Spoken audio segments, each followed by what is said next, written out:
Did you know that some of the most impressive constructions in history appear in the pages of the Bible? Some were built with wealth and precision that defy the engineering of their time. Others collapsed in ways so mysterious that even today, archaeologists and scientists try to understand what really happened, and there are even structures many believe left real traces in history and archaeology. In this video, you'll discover 5 of the greatest constructions mentioned in the Bible, works so remarkable that they still intrigue archaeologists, historians, and scientists today. And the last one we'll see is so mysterious that archaeologists still debate whether it truly existed. And if it did, it may have changed the course of human history. Imagine building a colossal ship in an era with no cranes, engines, power saws, or any modern technology. Only wood, simple tools, calloused hands, and decades of labor. That's exactly what Noah did according to the biblical account. In a time described as one of great corruption on the earth, God chose one man for an almost impossible mission: to build a gigantic vessel capable of surviving a flood that would wipe out the entire known civilization. The Bible describes Noah's Ark with astonishing dimensions, about 300 cubits long, 50 wide, and 30 high. Converting that to modern measurements, it comes to roughly 135 meters in length, 22 meters in width, and over 13 meters in height. For comparison, that's nearly the size of a mid-sized modern cargo ship. Interestingly, modern naval engineers have noted that the proportion described in the Bible, about 6 times longer than it is wide, is extremely stable for large vessels. It's essentially the same logic used in modern cargo ships, and all of it would have been built with wood and extremely simple tools. But it wasn't only the size that made this construction extraordinary. The Ark needed to stay afloat through a global catastrophe. The biblical text says it was coated with pitch, a tar-like substance used to waterproof wood. Internal compartments were built to store food, shelter animals, and house Noah's family during a period that could last many months. If this story is building up your faith and you want to go deeper into God's Word, we have something extra for you. In this video's description, you'll find our ebook, How to Use the Bible the Best Way, along with the best Bibles we recommend for study and devotionals. All our resources are linked right below. Subscribe to the channel, like, and share this video with someone you love. That raises a fascinating question that still sparks debate among scientists and historians today. How could a single man with limited resources and primitive technology have organized a project of that scale? How was the structure planned? How were the animals housed inside? And even more intriguing, did a flood capable of covering vast regions of the planet really happen? Interestingly, many researchers have investigated possible evidence connected to Noah's Ark. In 1959, a Turkish pilot flying over Mount Ararat photographed a geological formation that resembled the shape of a massive ship's hull. Since then, several expeditions have been organized to study the site. Some claim to have found structures that could be remnants of petrified wood or formations compatible with an ancient vessel. Naturally, many scientists remain skeptical of these findings. Some believe the formations are simply natural structures on the mountain. Other researchers continue exploring the region in search of more concrete evidence. The fact is, thousands of years later, the story of Noah's Ark remains one of the most debated constructions in the field of biblical archaeology. But Noah's Ark isn't the only biblical construction that has left scholars intrigued. Now imagine a city surrounded by enormous walls, so thick they seemed almost impossible to bring down. An ancient fortified city considered one of the best protected in the ancient world. That city was Jericho. According to the biblical account, Jericho had massive walls that protected it from invasion. For the Israelites, who had just crossed the wilderness after 40 years of wandering, conquering that city seemed like an impossible military challenge. There were no siege machines, no catapults, no siege towers, and yet something extraordinary happened there. The Bible says the people of Israel marched around the city for 6 days. On the 7th day, they circled the walls 7 times, blew trumpets, and shouted. Then something astonishing happened.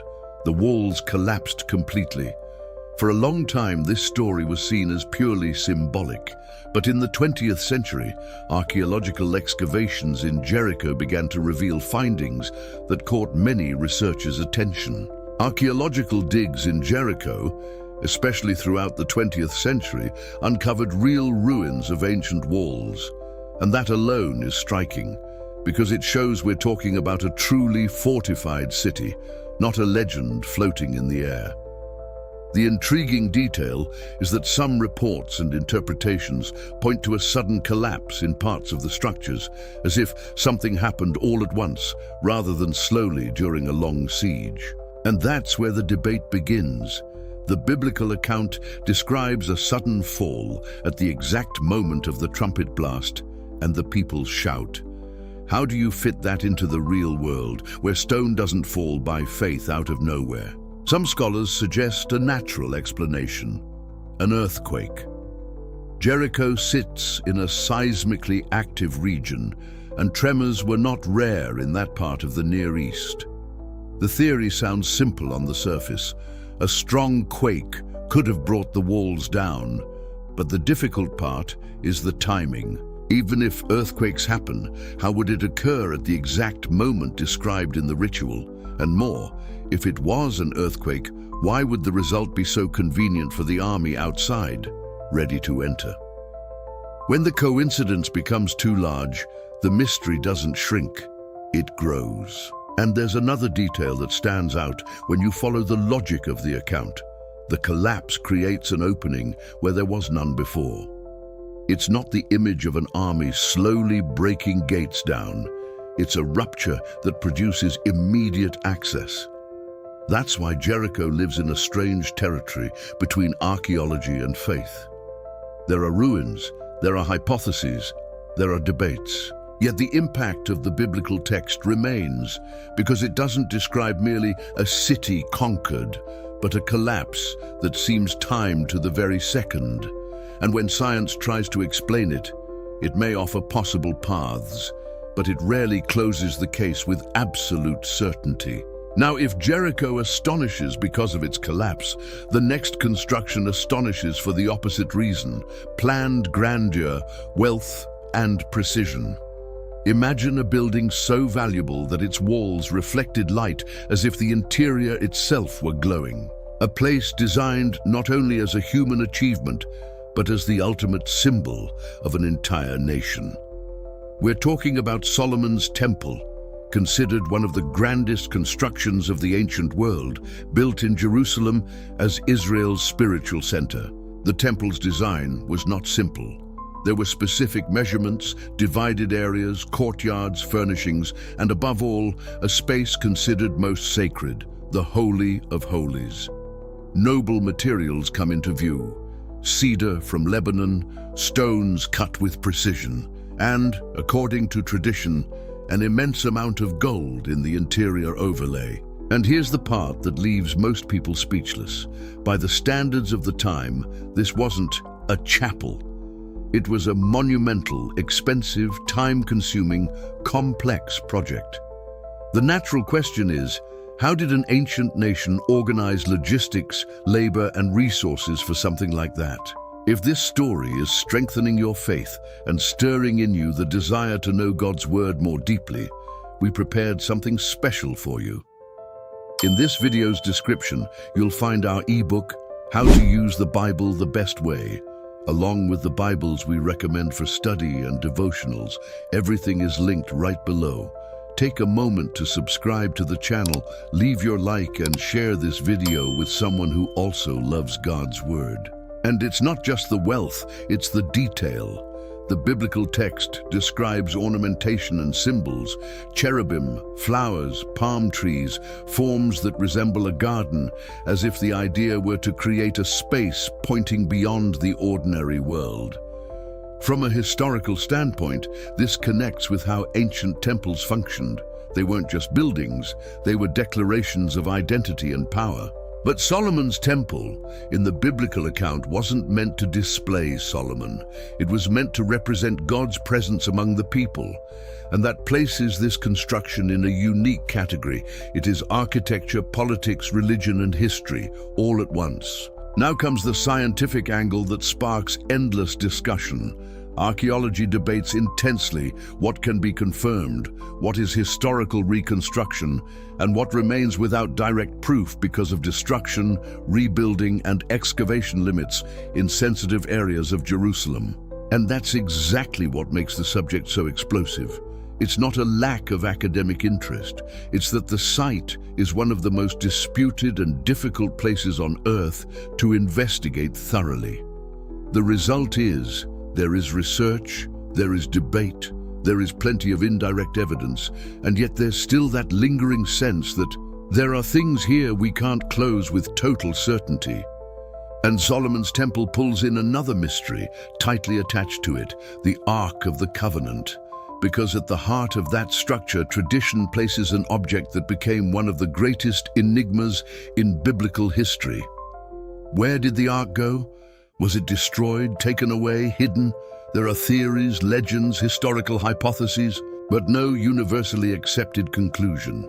And when a grand construction has, at its center, a missing artifact, it becomes perfect fuel for archaeology, history, and the human imagination.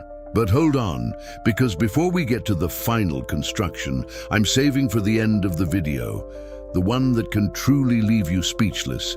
We still need to look at a work that is practically a symbol of human pride, the Tower of Babel. And here, the mystery isn't only the size, it's the context. A world united by one language, a people determined to build something so high that no one would scatter them. This isn't just engineering, it's a message. We don't need to obey. We'll secure our future through the strength of our own project. The Bible describes a technology that was advanced for the region. Bricks baked in fire and bitumen for mortar, something typical of Mesopotamia, where stone wasn't plentiful. The construction rises in layers, with collective discipline like a living organism growing. And then the rupture happens. God decides to confuse human language, communication collapses, and a massive project dies, not because of a lack of materials, but because of a lack of understanding between people. And here archaeology adds an interesting provocation. Many scholars connect the idea of Babel to the great ziggurats of Mesopotamia, step structures that truly existed and were described as linking heaven and earth. The Bible tells it one way, ancient history suggests parallels, and the mystery remains. For centuries, scholars and historians have studied Mesopotamia's great constructions, trying to understand whether any of them could have inspired the account of the Tower of Babel. The famous ziggurats, temples shaped like stepped pyramids, were gigantic structures made with fired bricks and bitumen as mortar. Some of them completely dominated the landscape of ancient cities. Among these structures, one in particular stands out, the ziggurat called Etemenanki in ancient Babylon. The very name of that structure is intriguing. Etemenanki means something like the house that links heaven and earth. That description alone makes many people raise an eyebrow because it closely echoes the goal described in the biblical narrative: to build a tower so tall it would reach the heavens. Historical records show this structure was built, destroyed, and rebuilt multiple times throughout Babylon's history. But even if we can never say with absolute certainty whether one of those ziggurats was truly the Tower of Babel mentioned in the Bible, the parallel remains fascinating. Ancient civilizations really did attempt to raise gigantic structures that symbolized a connection between heaven and earth. And when we look at that today, we realize the biblical story wasn't describing something impossible. It was describing something that made sense within that historical context. And that helps us notice something striking when we look at all these constructions together. Noah's Ark represented salvation in the midst of judgment. Jericho's walls represented a fortress that fell in an unexpected way. Solomon's temple represented God's presence among the people. The Tower of Babel represented human pride trying to reach heaven on its own.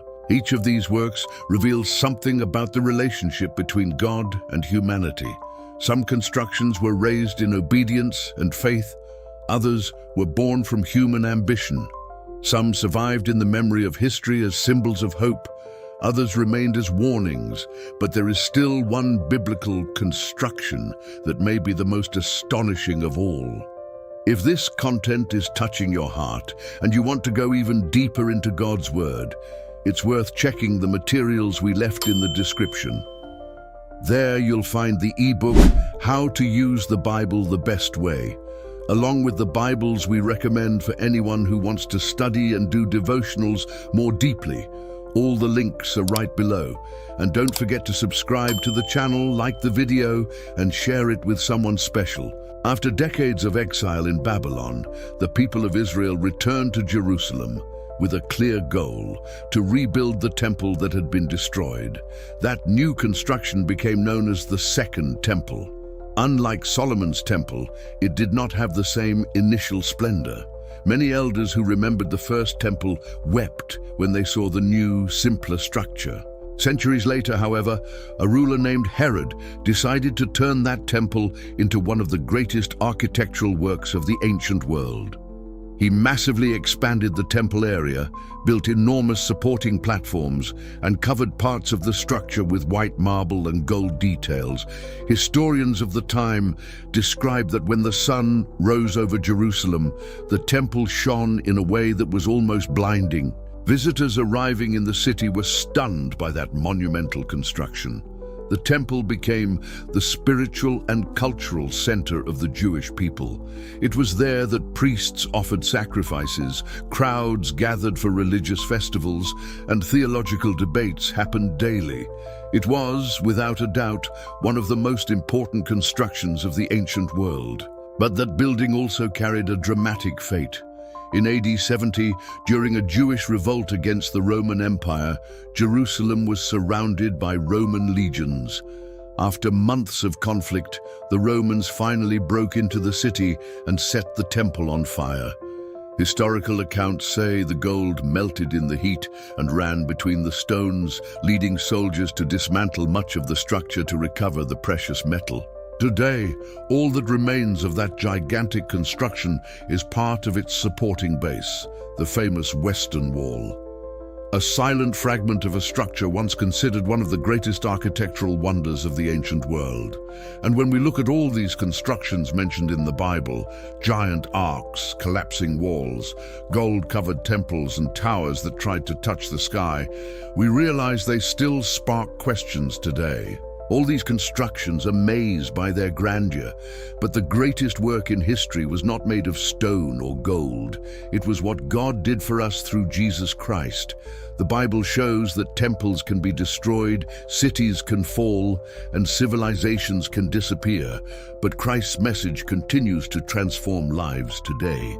If you want to accept Jesus as your Savior, or if you've been living far from Him but want to return to the Father, write in the comments, "I accept you, Jesus," or "Today I'm coming back to your arms, Father." If this video spoke to you, leave a like, subscribe to the channel, and keep watching, because there's another video appearing on your screen right now. It will take you even deeper into the truths and mysteries of biblical history.